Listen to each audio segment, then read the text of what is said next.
Essay 4. Mental Medicine by Prentice Mulford. The first step toward either preventing or curing any form of disease is to get out of your mind the belief and error that your mental force is growing less or can grow less. That is impossible. It may seem to grow less because of the severity of your trials and afflictions. Bodies may go to waste, but the unseen force or mind using those bodies never wastes or decreases. It may not be able to act on the body. It may, through ignorance and lack of training in mental control, be scattered as it is scattered in thousands of cases where people's thoughts are drifting all about with no power to fix those thoughts on that power or any one thing for 10 minutes. But the scatterbrain's power or thought is all fastened to and radiates from a center. Only he or she lacks power to call it to that center.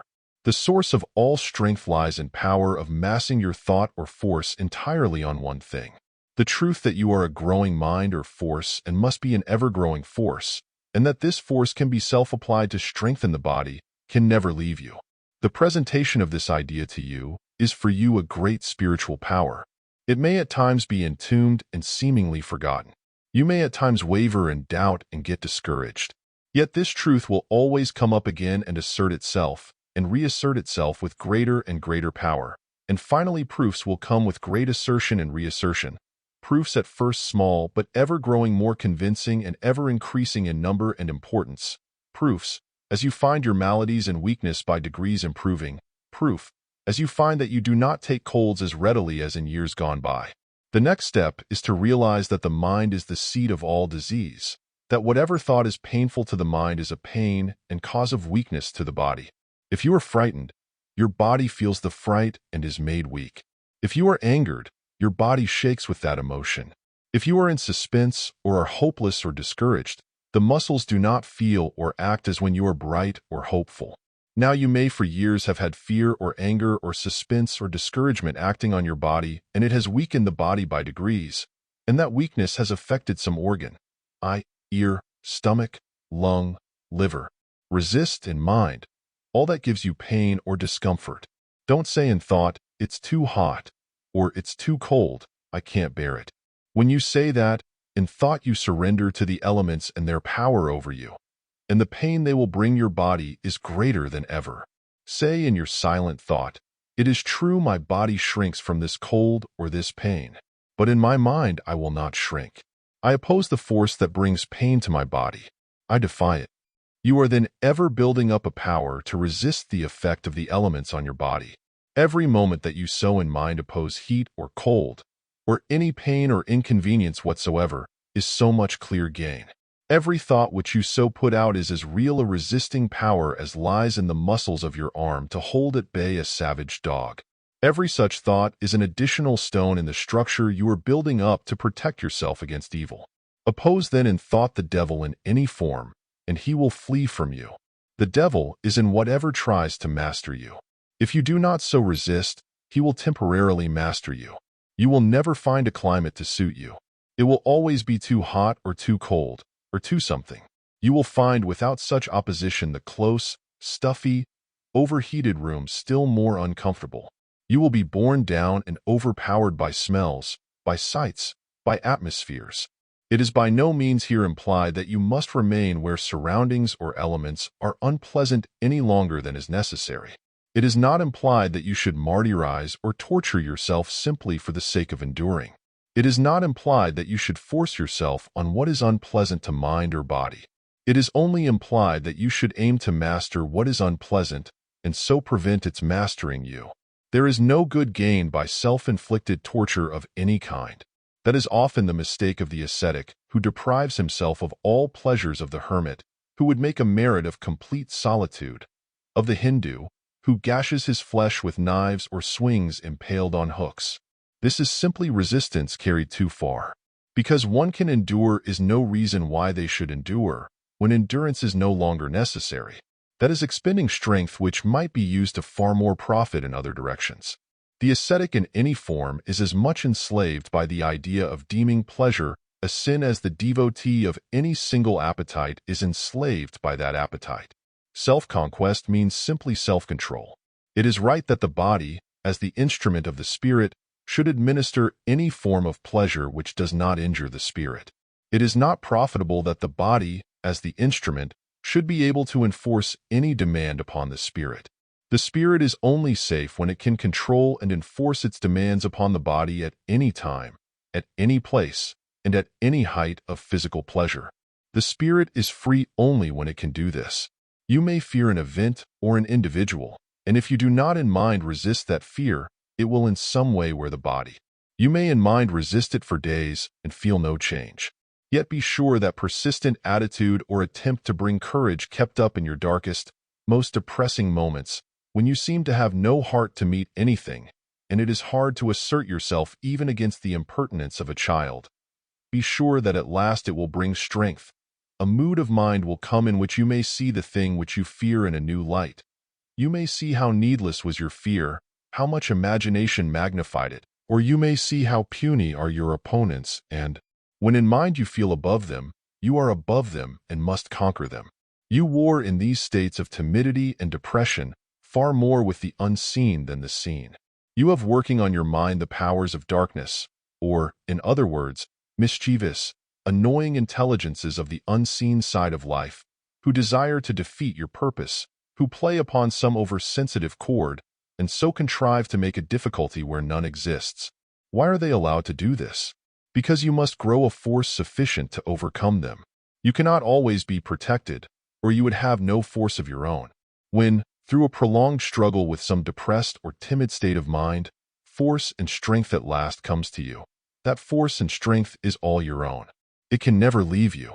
If your mind is in disorder, if you are thinking or trying to think at once of half a dozen things which you want to do, if you don't know what to take hold of first, and try to take hold of half a dozen things first, then your room will be in disorder, your desk and papers in disorder, and, if this is a prevailing mood of mind, your body will also suffer from some form of disorder, because the force that does literally bind your body together is scattered. You are a bundle of sticks untied. You can commence to tie them by setting in order a square inch or a square foot of your room or your desk, a corner of the room. Don't try to do too much at once. Don't look at all that there is to do. If you do, it will give you that feeling of disgust for it all, weariness of it all, that is really a sickness of the mind and surely leads to sickness of body. If your eyes get a little weak, don't run immediately for spectacles. Let the eyes rest a few months. No organ of the body is so strained as is the eye in the endeavor to read our fine print. The printer's limit for eye power is just as much as it can make out to see without spectacles. That is on the same basis as if you were given a load to any which taxed the utmost power of your muscles to lift. Make up your mind firmly that your eyesight must be as good as ever it was. In taking immediately to spectacles, thousands unconsciously make up their minds that because the natural sight has failed, it has failed for the remainder of their life. When you take to glasses, you take to crutches for the eye. Then, of course, you use eye crutches for the rest of your life. You do not reason or act in this way with a strained leg or foot. If you do seek the help of a crutch or cane, you are continually in mind wishing to do without that cane and trying from time to time to walk without crutch or cane. The eye can be made weak by some weakness of the body, and this weakness of the body has been caused by some kind of trouble of the mind, either grief or worry or anxiety about something, for all these states of mind exhaust the force of the body. Rest enables an overtaxed stomach to recuperate itself. Rest enables an overtaxed muscle or limb to become as strong as ever. Why should not rest restore an overtaxed eye? It is the same unseen force that gives strength to all the body's organs. You do not rest the eye in wearing glasses. You do overstimulate it, through putting on an artificial lens for concentrating the light to make you see, which the natural lens has failed to do. It is an artificial stimulation for that organ, as much as is the alcoholic artificial stimulation for the stomach, to give it a temporary tone or get up an appetite, and you train your eye to lean and depend on the artificial stimulation. Of course, if you must read fine print and in all shades of light, and your business compels you to, you must have the artificial aids, the glasses. But your necessities make no difference as to the result. A man can ruin his health as quickly in earning an honest support for his family as he can by imprudent exposure to damp air and highway robbery. The law of health is not even a respecter of motive, and if you dash into a burning house to rescue a family, you may be as badly burned as the robber who dashes in with you for plunder. If you have a slight deafness, keep your thought always against deafness. Can your mind, you ask, throw out an obstruction in the ear, an accumulation of the secretion peculiar to the ear? Your force or spirit throws off in time the outer covering or scab of a sore. It throws off continually the dead outer skin. When the mind can no longer use the body, or the body, as we say, dies, there is no longer such casting off of dead matter from different portions and organs. Any sore that grows is because of lack of power or life in the body to bring to it life element or power.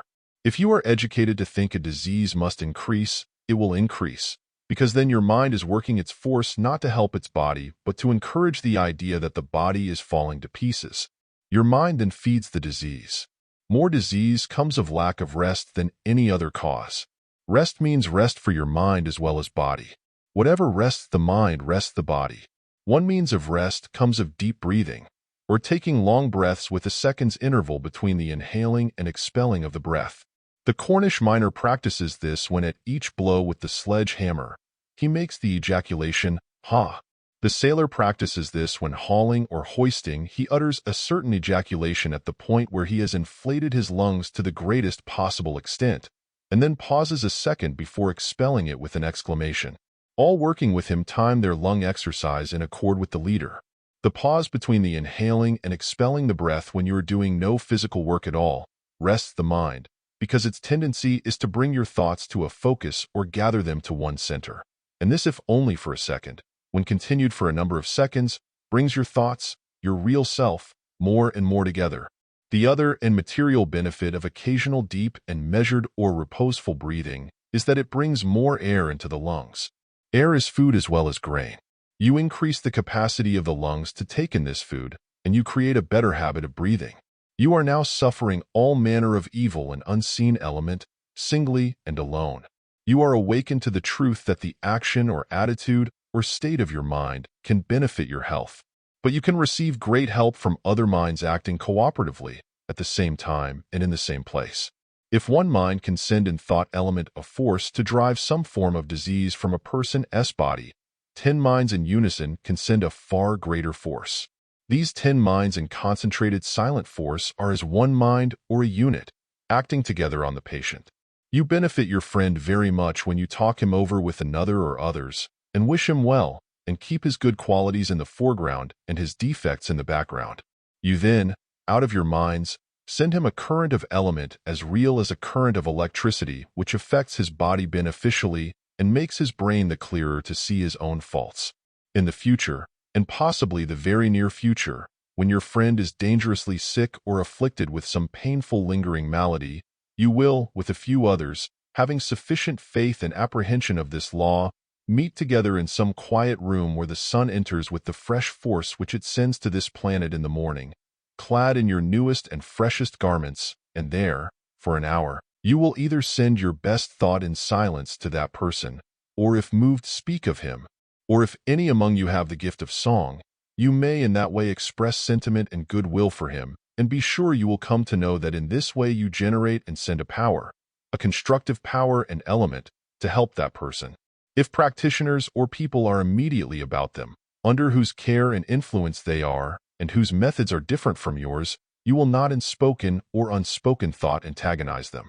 You will send only the thought and earnest desire that all having nearest access to the patient may have their minds cleared as much as possible as to the right course to pursue, and you are in this peaceful cooperative attitude of mind, sending the strongest of all the forces to the patient and those about him. For you have put yourself in the line of action with that high and divine and powerful realm and current of thought and intelligence, which produces the most power.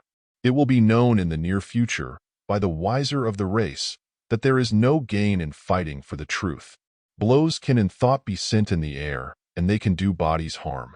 But when you have harmed a body by a blow, either of muscle or a blow from a silent antagonistic thought, what have you done to change the state of the person's mind whose body you may have destroyed? Nothing. If people's methods seem to you wrong and stupid, there is no gain but only harm in abusing the people or their methods. You bring on yourself in so doing the countercurrent of hate and antagonism. Prove the wrong by showing a better way. If I have a better house than yours, I do not prevail on you to copy my house by abusing you for building such a house, or abusing your house. It's better to invite you to come into my house, look at it, and if you can see its superiority over your own, you may copy it, and if you can't see such superiority, no further effort of mine can make you see until your eyes are wider opened.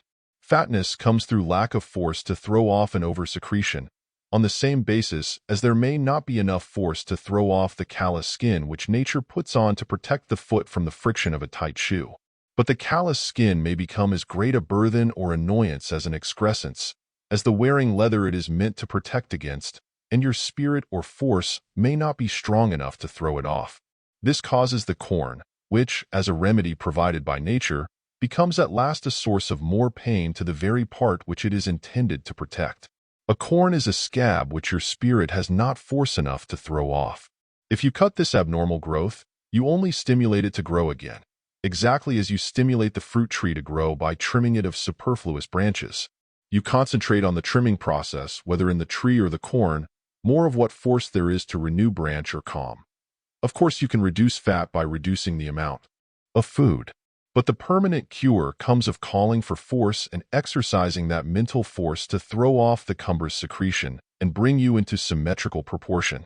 If you simply desire to get rid of fat and care little for symmetry of proportion so that you are rid of a burthen, you will not get rid of it so rapidly, because your desire is not based on the highest motive, and the higher the motive, the greater is the thought power brought to act on you.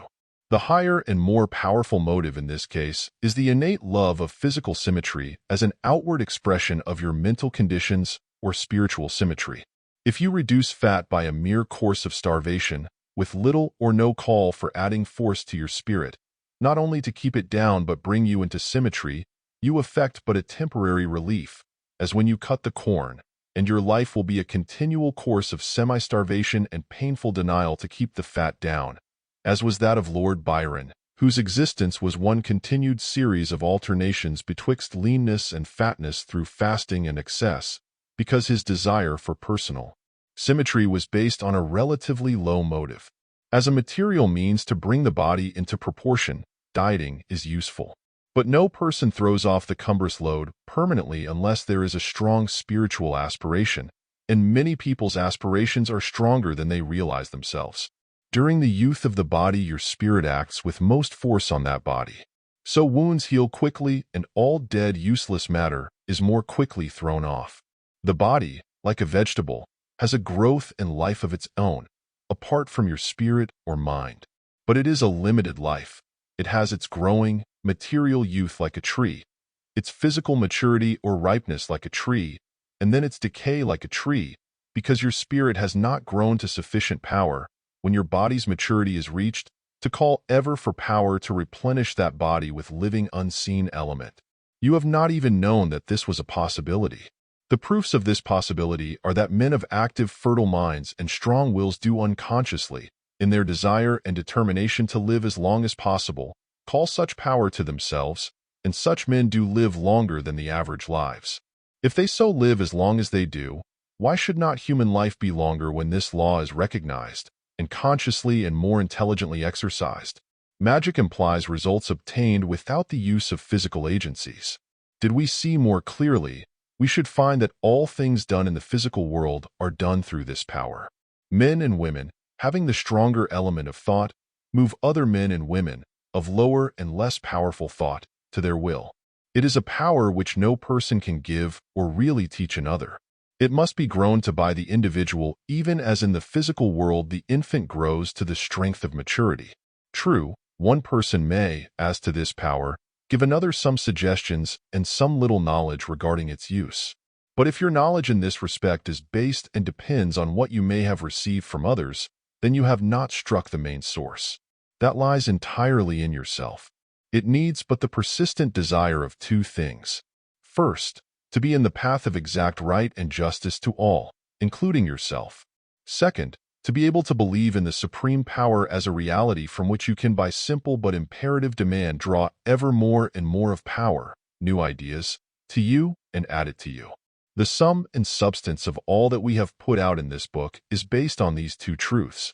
Magic is an intelligent use of the thought forces belonging to us and about us, exactly as the element of electricity, not long since quite unknown, is today utilized for many practical purposes.